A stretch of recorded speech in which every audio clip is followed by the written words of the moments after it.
of them all. Step back, 4-3. Phoenix forced a turnover at halfway. Oh, yes, sir. Yes, sir. Clock at 10. Adams the off balance. Oh my goodness! 2 on the clock. Alrighty, guys, and welcome back to the Basketball Fix podcast. Now, on today's episode, we are going to be continuing on with the NBL Free Agency Fix. And as you can see on the screen, if you are watching at home, we have a familiar emoticon, emoji, whatever you want to call it. We are joined by Mr. NBL Pleb. Pleb, welcome to the show, mate. And I'm looking forward to obviously connecting finally on this sort of platform and talking all things NBL Free Agency with yourself, mate. Yeah, thank you for having me. I'm actually very excited. It's taken way too long to get these things done, and I figured it's, the right time to get my voice out there and everything. But yeah, I love everything you guys have been doing, so very keen to get some discussions happening. No, definitely, mate. And very much likewise as well. You've been absolutely dominating the NBL scene, as in particular this season and into the free agency period as well. And I guess another thing as well, in which is sort of different for our listeners that you do differently to the Basketball Fix, is you do have a very big focus on obviously where all these guys travel during the NBL off season. You've got obviously the guys in China and Puerto Rico, to name a couple of the big, I guess, leagues going on at the moment. So can you give us a bit of an insight into what NBL Pleb is and where we can find NBL Pleb as well? Yeah, so it started out as like more of a super coach thing, and then as it progressed, I started developing, some good connections with some local players and stuff, and started hearing their stories and that just kind of snowballed into what I'm doing now. Is like, people when this NBL season finishes, people get a bit upset because there's no basketball, but I'm like, there's actually plenty of basketball going on, just not in Australia, and and NBL one's just started, so now we've got that, but. We all these imports come to Australia and then they leave after a year sometimes, and then it's just like you develop a connection with them after a season, like they become your favorite player, and then they kind of just go. And then so I like telling the import story is really fascinating to me. I think it's like an interesting job, like I really envy these guys because they're doing what they love, but it can be quite tough because they're going from city to city and stuff, and like I just love hearing their stories. Like a player I love is Wiley Bales, who I chat to all the time, and just like I think he has just such an interesting life. He's in Switzerland at the moment. It's like you're in Switzerland, one of the most beautiful countries in the world, playing basketball, which is what you love doing. It's just so fascinating. So, and that's what I like doing, just like posting and keeping everyone up to date of what the players are doing, where they're going and stuff. So that's a passion of mine. And yeah, so if people want to like follow that, you just go on my Twitter, which is my main handle, which is just NBL Pleb, simple. And then the same for Instagram, it's just NBL Pleb. And yeah, I post daily, just regardless of, mostly just updates on players' scores and stuff like that, see how they're doing. But yeah, see where it goes from there. No, definitely, mate. It's been amazing to see it all. Like I struggle sometimes, obviously, this time of year with obviously like a lot of people not having NBL basketball. Obviously, I still watch the AFL, but having NBL 1 finally kick off in my home state over here in WA has been great last night. But that little interchangeable period between the NBL season finishing and the NBL 1, it's just been cool to watch your sort of social media channels and everything like that, and just seeing all these great performances from these stars of the NBL. The Cam Olivers, for example, he's been dominating. You've got Big Sauce Williams hopefully returning to the NBL maybe at some point this NBL season as well. We've got a number of high quality players who, have either played recently in the NBL or played last season in the NBL, going over and applying their craft in other leagues around the world. So it's great, obviously, to keep that perspective because it's tough. Like you say, the import market is an interesting one. The amount of times that I sit back and I think about imports and you get a bit overwhelmed because there's so many that just interchange every single season. And you try to think back 4 or 5 years and you can't even remember some of the guys who have come into the league and, like you said, have become fan favorites and then are forgotten about just because of how the business is. So it's a very interesting little progression path for the imports. But today's episode, mate, we're going to be going through basically recapping day one. It was a semi underwhelming That's a short recap.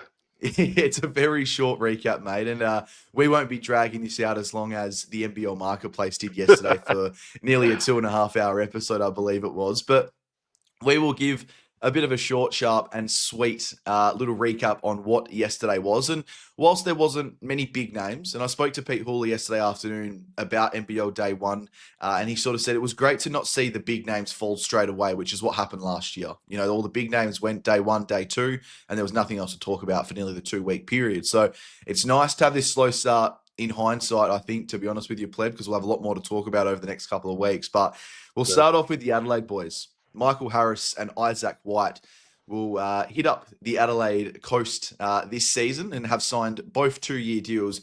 What do you make of Michael first? And then we'll jump into a discussion around Isaac as well.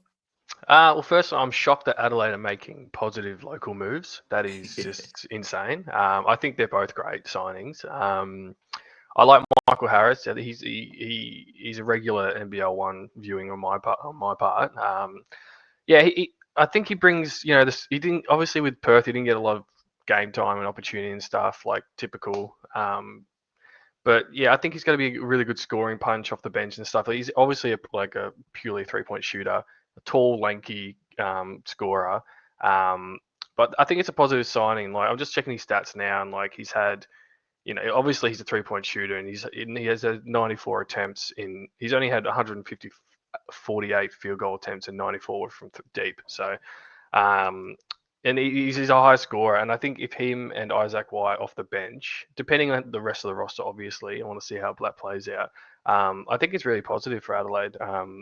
Like you can't go wrong. Like he hasn't had a lot of opportunity to prove himself, and like if you just give him, he's not going to get 20 minutes a game and stuff, but like he can be a really high impact scorer off the bench when needed.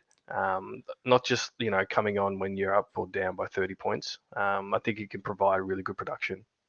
Yeah, I love this move, and I may be a little bit biased, mate. These two guys I've got a very close relationship with. Michael I've spoken to on many occasions, obviously being a Perth boy and everything like that, and him being a Perth Wildcat, I've spoken to him a lot. And Isaac as well, I've got a great relationship. He was one of the guys when I first started the basketball fix-up. He was one of the first guys I had on for an interview, and we've sort of been speaking on and off for the past 4 years. But I am stoked for Michael because he goes back to where it all started. The Adelaide 36ers, he was there 4 seasons ago, and he was in there as a development player role, and then obviously came over to here to Perth expecting more opportunity and never really saw more opportunity. And as much as he is a 3-point shooter, I think he's really developed that defensive side of his game as well. He's got that 3-and-D now mold that is really, really crucial. He's just got the length for it, doesn't he? He does. And he moves his feet so well. And, I think, honestly, if he played on 8 other NBL teams this year, he probably would have saw a lot of minutes. The only team I probably wouldn't say he would have saw minutes was probably Sydney because of how stacked they were.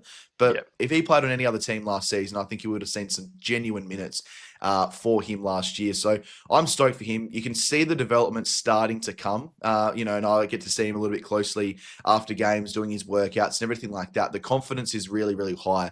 But the thing in which I love the most about this is he's a high character guy. And both of these guys are, Michael and Isaac, are both very high character guys and are great young leaders. And you see it all the time. You mentioned the NBL 1.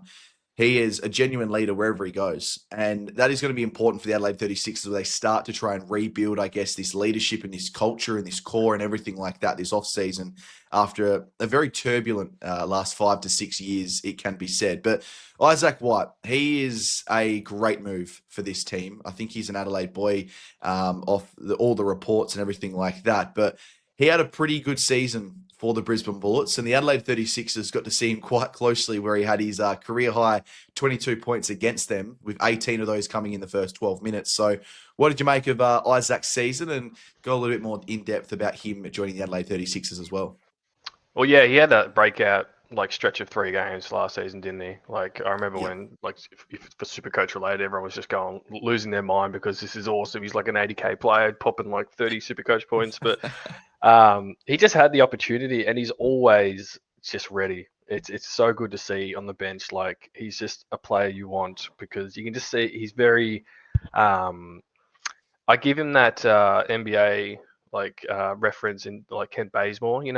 Kent Bazemore back in the Warriors days, just never got game time, but he was always just providing energy off the bench and stuff. And that's what he does. And then when he's called up, he's so ready, and he looks like he's being like playing every game. Well, there's games where he gets like 2 minutes, 3 minutes and stuff, and then he started getting his 15 to 20 minutes, and he's just hitting shots just like he's been a 30-minute average player the last 3 seasons. It's pretty impressive. Like he's got a bit of swagger about him. He's a little bit like he loves his hair and stuff. Like he's got that strut about him. But I've never met him, never spoken to him, but he looks like a really good soul. I think he's perfect. And again, another local boy going back home to Adelaide. And, like that game where he dropped his career high in Adelaide, that could have been like, the interview. And they're like, we want this guy on our team. So, very excited. It can be a huge, like, scoring punch off the bench. He's not going to start. Don't think he'll start, obviously. But, yeah, it's elite to have someone like him and Harris coming off the bench for you. Yeah, I love this move because even just speaking to a few of the older veteran guys, he plays NBL 1 for the Rockingham Flames, my local team, and speaking to a couple of them, they just spoke about how seamlessly him and both Emmett Nah fitting together with the group. They're just easygoing young guys, and they're just true professionals, essentially. Every word of professional and every meaning of it is Isaac White. And he had 27 points, 5 rebounds, 7 assists, and one steal overnight for the Rockingham Flames in the NBL 1 West season opener. So he is as hot as they come right now, and that will continue all season long. He's a genuine scorer, averaged 32 points per game for the Mackay Meteors a couple of seasons ago. And, what Adelaide are getting once again is polished class leadership, and I guess good culture people. And that's super important. And you got to look to where Isaac's been over the last couple of seasons. Obviously, Brisbane last year. Then he's been before that the Tasmanian Jack Jumpers. And then before that, the good Illawarra Hawks, where Brian Goorjian was at the helm as well. So you sit there and you go, well, he's had high quality coaches in high quality organizations, and you're starting to see that now on the court with a guy who's still relatively young in terms of his basketball career. So a major signing there for the LA 36ers, and obviously stoked for all their fans as well. We saw it with the mixed reports with obviously Olgun Ulich and the Adelaide 36ers front office, where they were talking about prioritizing local talent. Well, that has now been confirmed, I believe, with them going out on day number 1 and signing Michael Harris and Isaac White. But let's jump into the next signing of the day. It was Kyle Bowen, I believe, reported there by Mickey Randall at Code Sport, the Herald Sun, and everything like that. Kyle's re-upped for 2 years with Melbourne United. It's a pretty exciting deal, I guess, for Kyle's perspective. And do you see his game ever taking the next step, essentially, from what we've seen over the last couple of years, Pleb? He's not the type of player to have a massive jump in production in terms of like he's going into his 4th season, and he's had bump up in minutes. Like he's had 16 minutes a game this season. I predict now that because he's getting another 2 years, and depending on what they do with other signings, he will go up to about 18 to 20. Just because that's just natural progression. He's a junkyard player. He's not going to be getting you 10 points, 10 rebounds. Like, I'm pretty sure he has not had a double-double in his career, which is shocking because he's the type of player you would think, because he's just constantly going, like he will injure himself to get a rebound. It's a great signing. I love it. And again, it's a local signing, and he will be cheap-ish. But again, he's still young. He's only born in 2000, which is disgusting. And then he's just going to be like, I reckon he's going to be a 6 points, 6 rebounds, 2 assists player, and he's just going to provide energy off the bench, and he's a perfect role player. Like Vickerman must love coaching him because he executes everything perfectly. Like he rarely makes mistakes. I always forget his jump shot every time I'm watching him, and then he takes a 3, and I'm like, but then he hits it, and I'm like, it doesn't make sense. What's going on here? It never does. It's a disgusting jump shot. Like my mate used to play against him over here, and I'd go down and watch him every now and then when they were growing through the juniors, and you'd see it and you'd laugh at the release, but you wouldn't be laughing when it swished through the net. It was just ridiculous. I think it's an A+ signing. You'd be stupid not to bring him back. He's very pivotal to their defense as well. Yeah, I think from a standpoint of Melbourne United, like it's the perfect signing, because this is what Melbourne do. They get a player at a relatively young age, or they've just come out of college, which is what Kyle did, and they just continue to develop them and chip them away. And like for listeners at home who watch the AFL, they are essentially the Geelong Cats. You sit there and you go, oh, they got another decent player, and oh, another decent player, and a couple of years later, oh, it's another one, and you just sit there and you go, well, how do they get all these players? Well, it's the coaching system and the development system which this team has got. You know, they get these guys in. We see Giddy right now. Every time he comes back over to Melbourne or comes back to Australia, he's training in Melbourne with Melbourne United all the time. He's seen with a Melbourne United singlet on and he's running around. Same with Dyson Daniels and everything like that. They just get these high quality individuals to the Mecca, essentially, of Australian basketball and just continue to have contact with them, or for Kyle Bowen's sake, continue to develop them to a set where they are getting to a point in their career where they can just start to be a very pivotal piece. And it's not starter minutes, it's not superstar role, it's nothing like that. It's just having set guys in which you probably get the production you want out of them, but are still paying them a little bit cheaper than what you would having you go buy that from somebody else to bring them into your culture and restart the whole process. So Yeah. I love this signing for Melbourne United. You know, you look at what they're going to be maybe changing coming into NBL 26. Obviously, Jack White's a possibility, but I don't think he will return for NBL 26.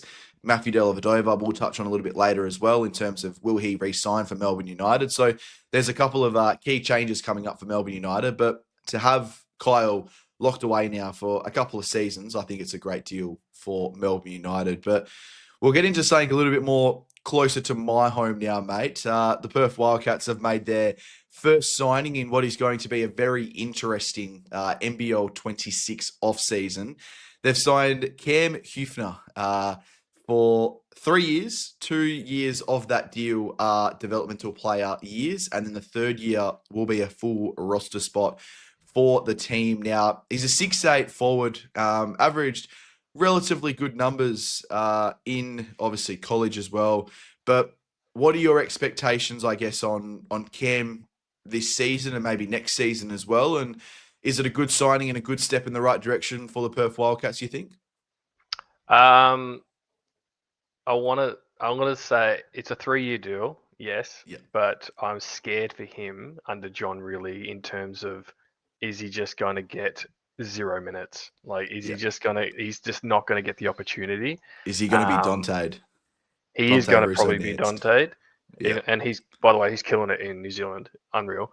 But I'm just worried. Like, I do not expect anything in this season. Maybe it's a 3-year deal, so who knows? And I think there is a lot of pressure on John Rillie in the first season of the post-Cotton era. So there might be a lot of. I really expect not a thin bench, but the starters are going to be getting big minutes, just because they need results. And I'm just curious to see how John Rillie goes with coaching a team without Bryce Cotton. So, he's a good player. I was watching some highlights. He's got a really smooth jump shot for a big guy. Loves some post-up fadeaways and stuff. But yeah, I just don't expect much production. Like, he's a development player. That's a whole definition. He's not there to provide much impact and stuff. He's there to learn and grow, and then eventually one day they'll, sign him on to a more senior contract role. But he's a good young kid. But yeah, do not expect anything in the first season at least.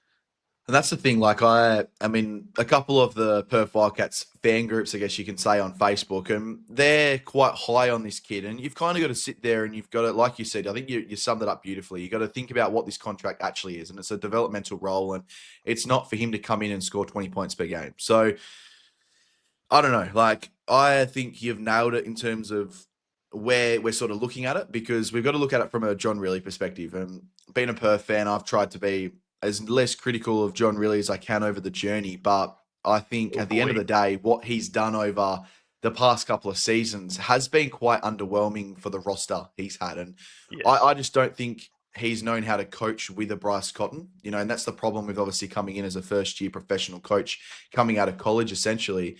It's a well and truly different game, and it's pretty easy. We all sit and as couch coaches, we just go give Bryce the ball and let him do what he wants. Well, John did that, and they still couldn't win an NBL championship. So he's now going to be tested to see if he's an NBL coach. But Cam had 7.8 points per game in that most recent season over there in college with the 3.1 rebounds and shot the ball at 40% from the field. So not a bad sort of, I guess, baseline to build on. But what are your thoughts on the Perth Wildcats, mate? Because there's a few big names leaving. Like we've seen the likes of Bryce, obviously, is definitely departed.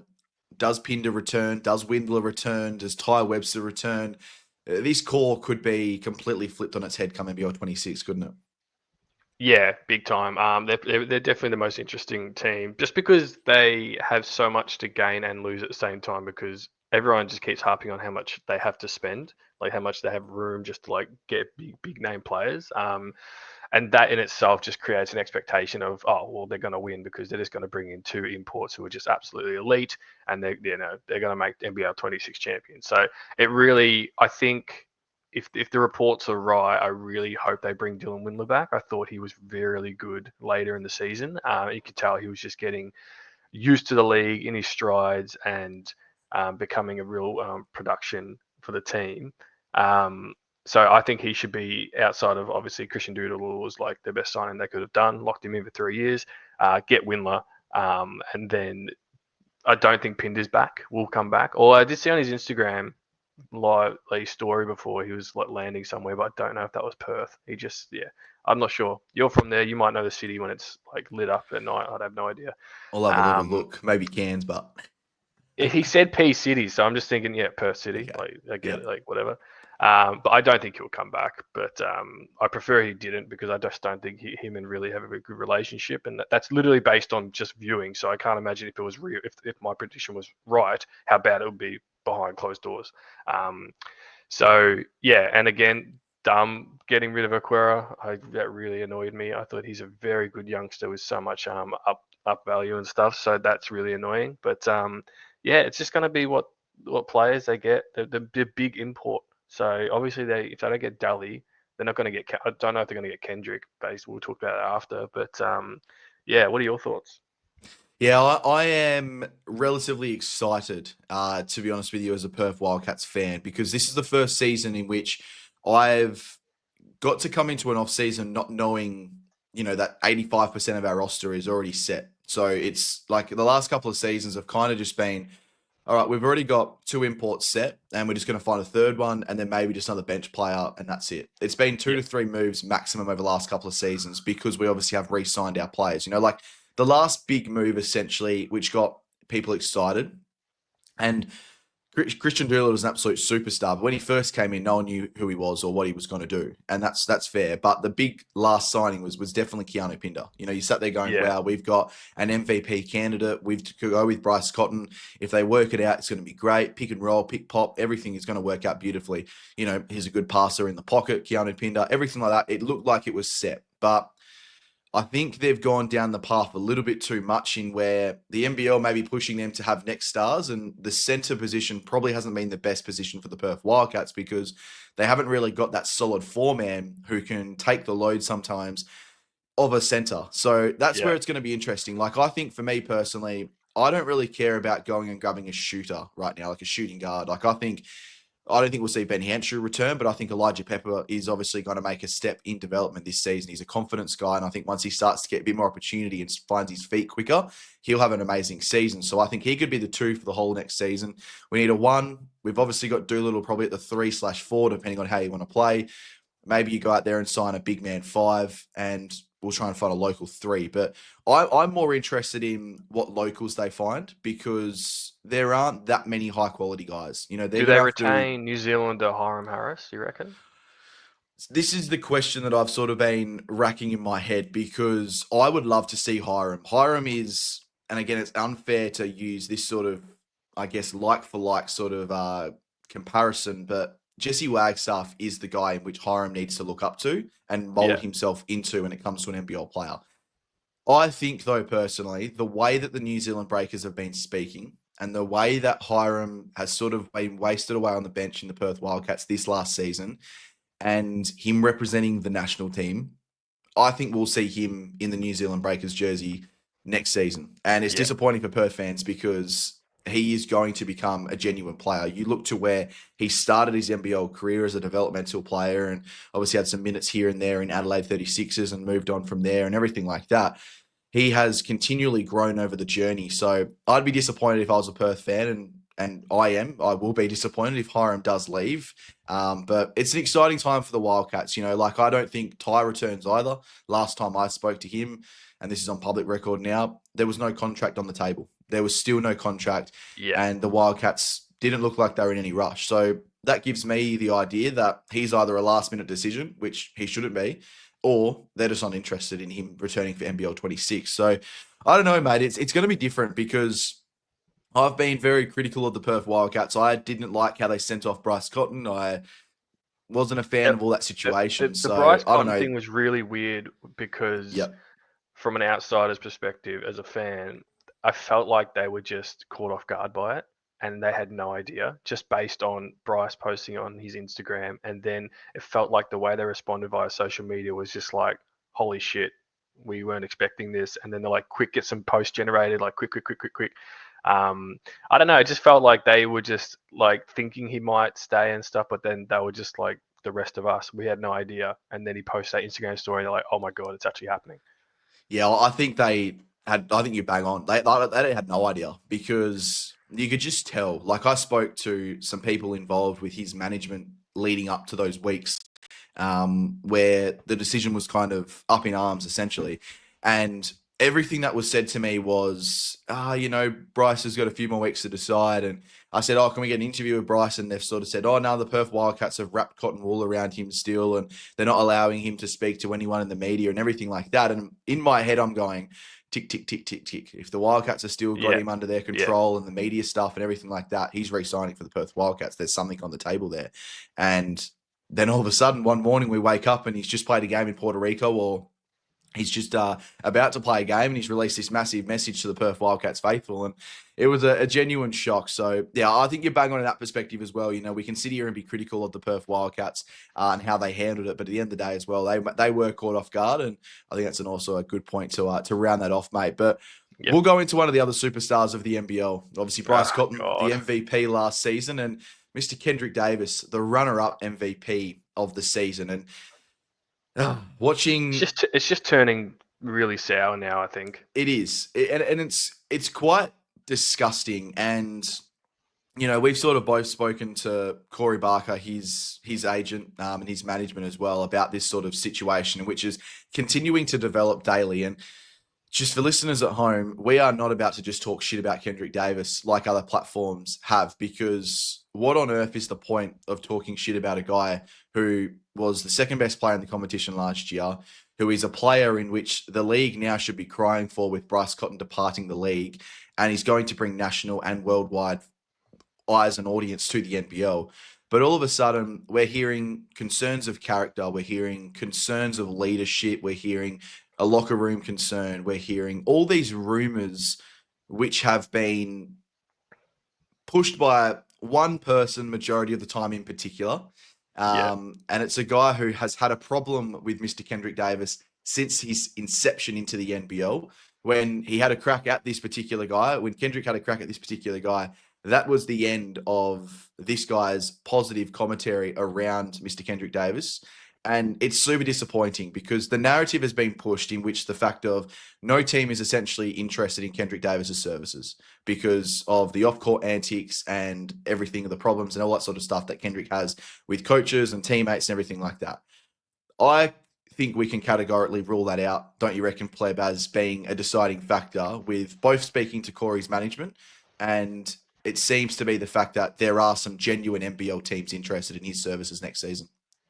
Yeah, I really thought this would have been sorted and signed really early on, like even before yesterday's free agency opening. I thought he would have signed with a team or something like that. But now it just feels like you mentioned, it feels like his narrative's being pushed that he's just like, oh no, he never loved Adelaide and stuff. He hated it and stuff like. Man, this is a 20. He was 24 when he signed with Adelaide. He's now 25, coming off one of the best debut import seasons the NBL has ever seen. Like we're probably in a long time not going to see someone averaging 25 points, 8 assists in their very first season in the league, and it's just. Yeah, he's speaking to Corey, his agent. He was very adamant and just saying Kendric loved his time in Adelaide, and why wouldn't you? They did so much for him, his first ever professional team, proper team, and now this whole thing of just he's got his personality's not a good fit on rosters and stuff. He was the one causing all the fights and stuff. It's Adelaide. There's always freaking stuff going on. and Mike Wells and all that. So like he wears his heart on his sleeve. You can tell that. Like he's a very passionate person, so he'll speak up and by all reports, anytime in the locker room and stuff, he was defending teammates because Mike Wells was probably going off and doing inappropriate stuff, just like saying the wrong things at the wrong time. But it's stupid. He needs to be back in the league. He's teams know he's been transparent. He's saying he just wants 1 year. NBA is his goal.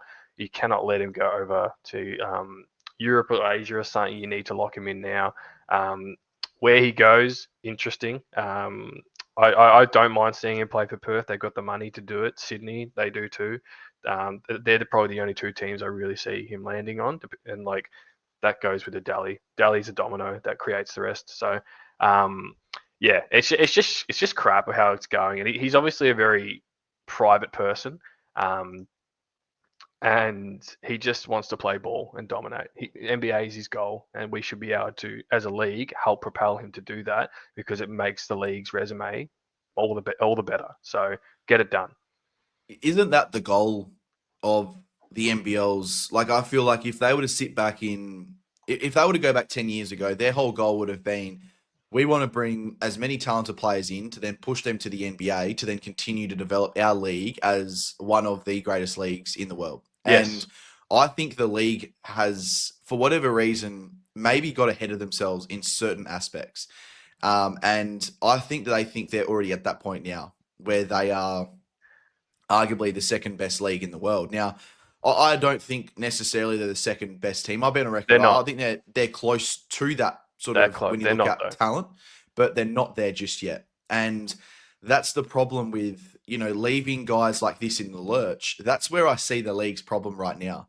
They think they've made it. And they go, well, we're making money, we're doing this, we're doing that, we're spoken about, we've got the NBL Next Star program working up.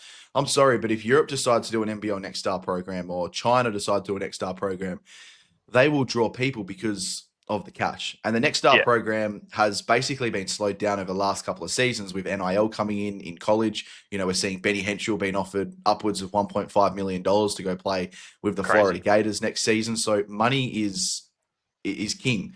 So, I just get really pissed off. And I wrote this yesterday and I wrote this whole thing, and you've obviously done some amazing work with obviously Kendric and Corey as well. But I wrote this yesterday in a little thing we put out, and I wrote, in a time where the NBL is striving to position itself among the world's premier basketball leagues, players of Davis's caliber should be embraced and not questioned. And yes, I think well said. We spoke about his age, 25 years of age, mate. Like, I'm 25 right now, and I can genuinely tell you, I have made a shit ton of mistakes over the journey so far because that's a part of growing up.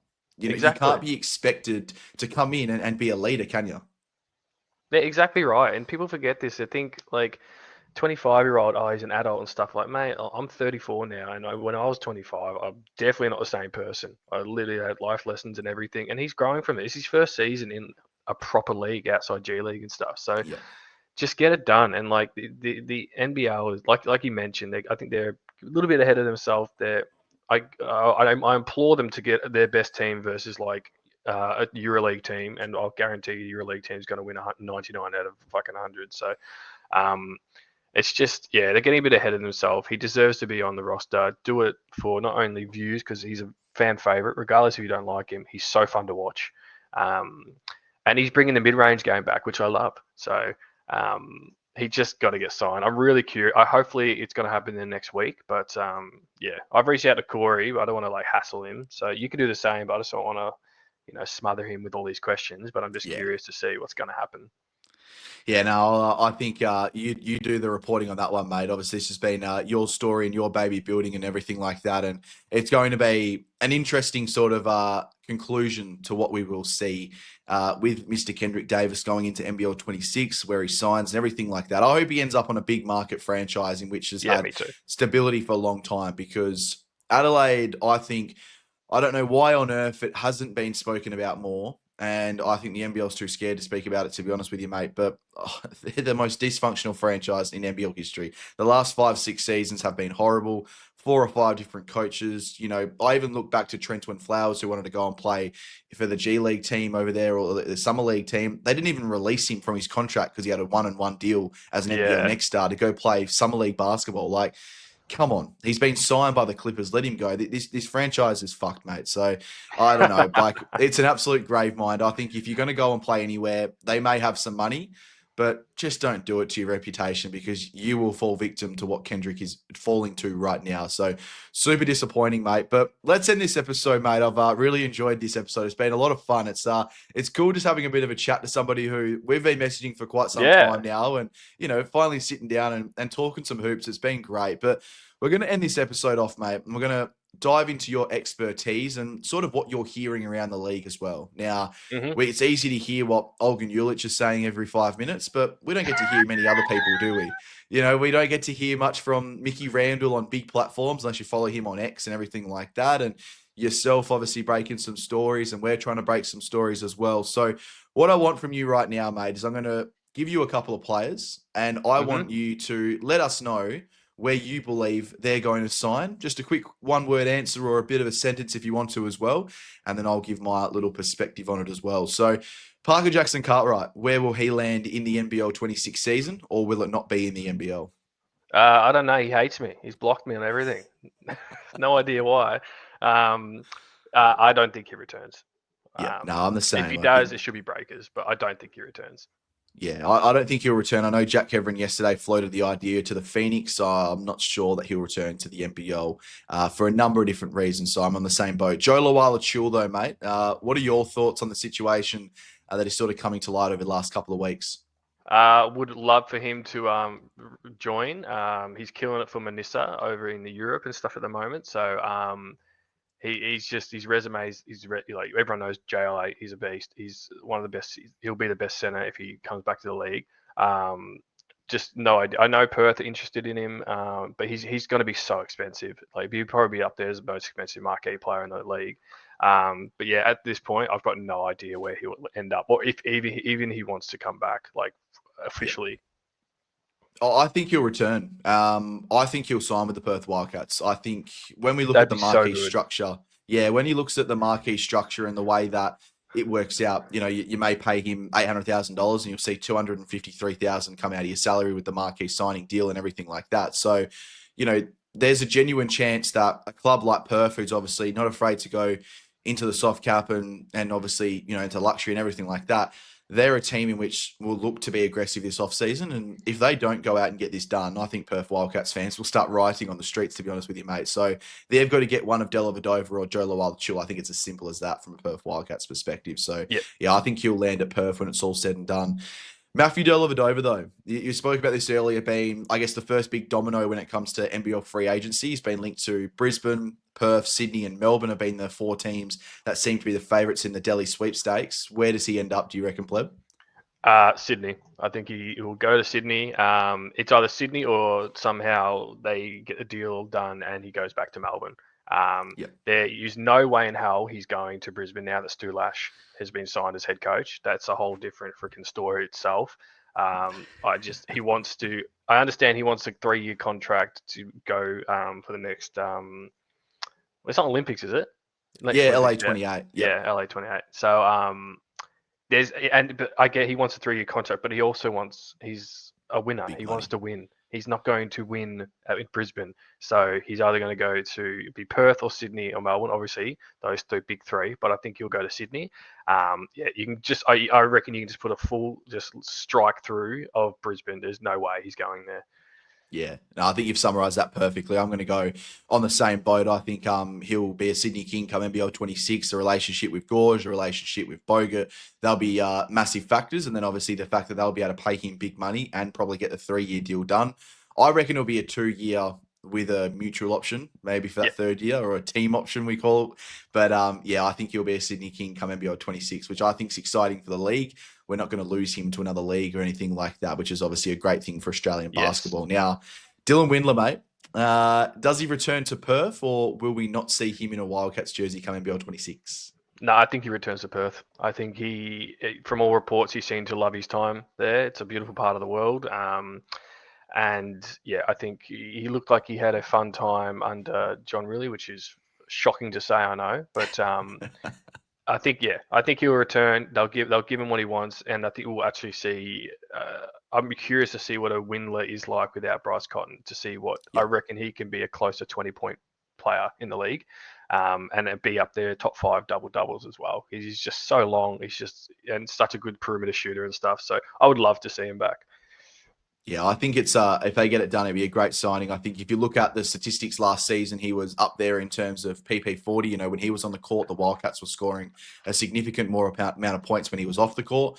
And also as well, when you go and look at sort of the win-loss record when a player's in a team, he was the number 1 player across the NBL. When he was playing for the Wildcats, they had the best record in the whole entire league. So he's a crucial piece to the puzzle for the Perth Wildcats. And you can see him from the start of the season last year, where he spoke about it on a different podcast about, you know, him coming in as that sort of role player from the NBA, where you kind of get minutes here and there, to being a number 1 or 2 guy on a team. It takes a bit of an adjustment. So I thought he adjusted well and had a pretty good season as well. Now, this was an interesting one yesterday, Pleb, when I watched the marketplace, and it was the discussion around Matt Hurt. Olgun and Pete and Derek sort of ruled him out of returning to the Phoenix. And I think there was some like quite negative connotations around it. I'm not sure what you made of it. But then obviously, funny enough, Matt Hurt's father was watching the stream on YouTube and sort of said Matt would love to return to the Phoenix and would love to be back in the NBL come NBL 26.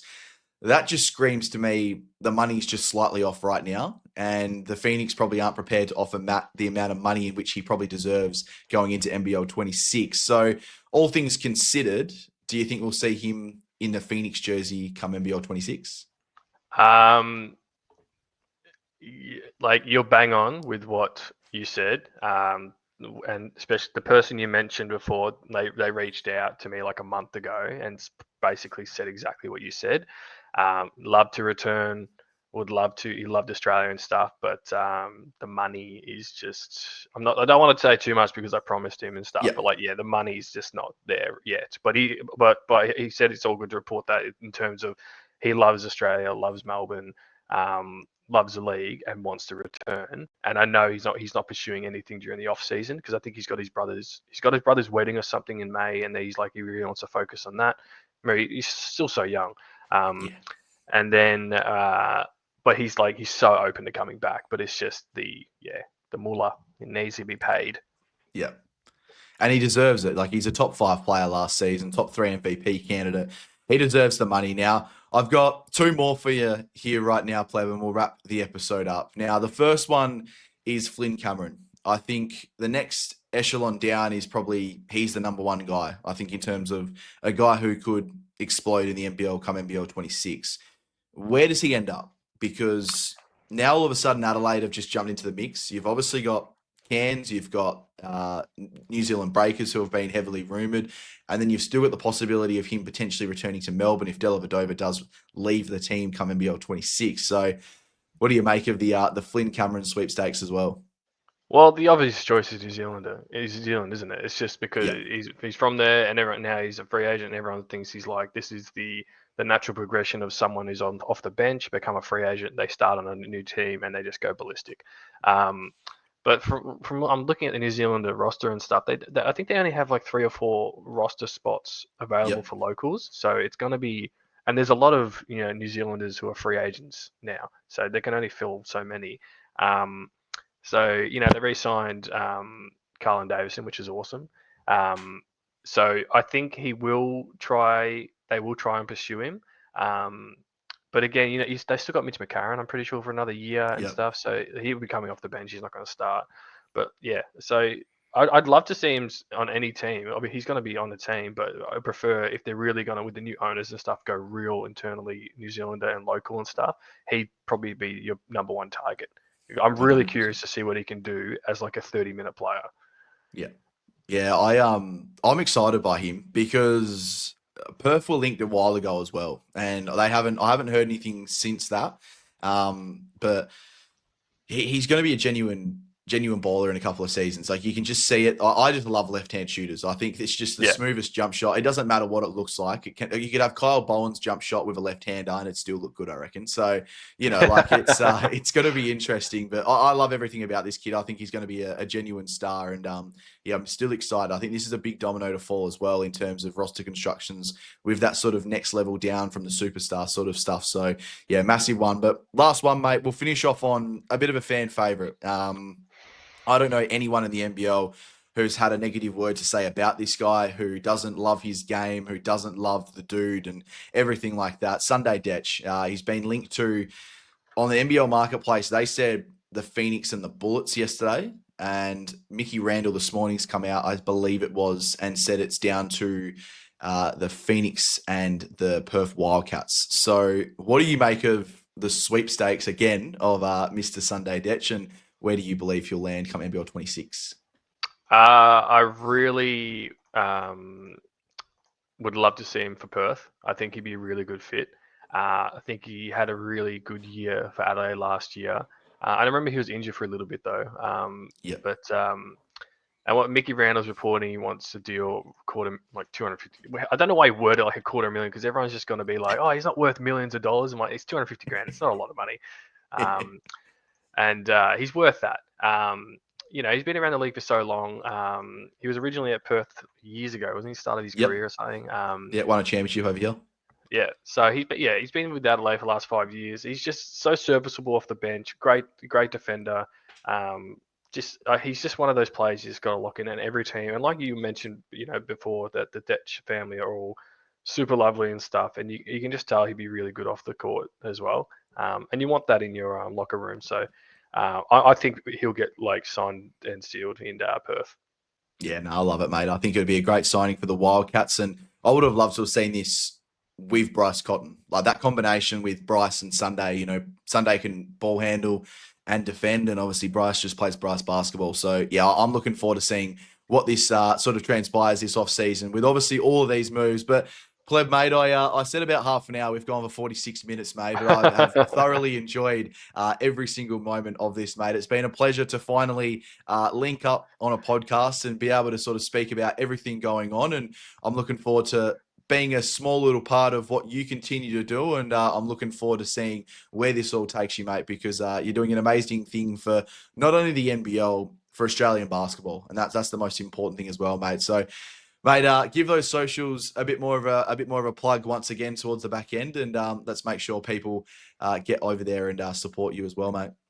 Yeah, well, just firstly, thanks for having me. I think whoever's listening, it's just really should just appreciate that the NBL is such a league where people like myself and you guys at Basketball Fix can actually get a voice out there, and it can actually be heard from the higher ups and everything. So that's very rare. You don't get that in a lot of leagues and stuff. So the fact that we can share our opinions and create content and stuff, and for it to be noticed by people who actually work in the industry and stuff, is very it's very humbling and stuff. And it might take you somewhere one day, which is really good. And it helps like Australia basketball as well. So yeah, my socials are simple: NBL Pleb on Twitter. I'll post daily, just whatever. And Instagram is the same. So Instagram's more, I do post a lot of NBL One in New Zealand, NBL stuff there, just to give you like your top 6 players and stuff like that, just to give you some idea of who's dominating in those leagues. And yeah. No, definitely, mate. It's great stuff. Like I said, we'll have all the links in the description as well. So make sure you go down there, check out the links in the description, go give him a follow, subscribe to everything as well, because there is so much to come out of NBL Pleb. You're building very rapidly, and it's super exciting. And like you said as well, it's great for us to have this little bit of a platform, but we're both obviously passionate people, and everyone at the Basketball Fix that works with us as well is passionate people. They all love the league, love the teams, love the players, and they just want to have their voice heard, essentially. Exactly, and like you said, mate, it's great to have a league in which can be somewhat transparent, and obviously does listen to what we say at a very small level, but it's nice to be heard at a small level instead of being ignored and everything like that. So we'll obviously pick this conversation up another day, mate. But until next time, I'm looking forward to having you back on, whether it's midway through the free agency period, at the end of the free agency period. We'll try and get a time sorted out, mate, and have a bit more of a chat and really break down everything that has gone on. But that'll be NBL Free Agency Fix. And until next time, we hope you've gotten your basketball fix. Which stars come to play? He's the biggest of them all. Step back. turnover at halfway. Oh, yes, sir. Yes, sir. Clock at 10. Adams the off balance. Oh,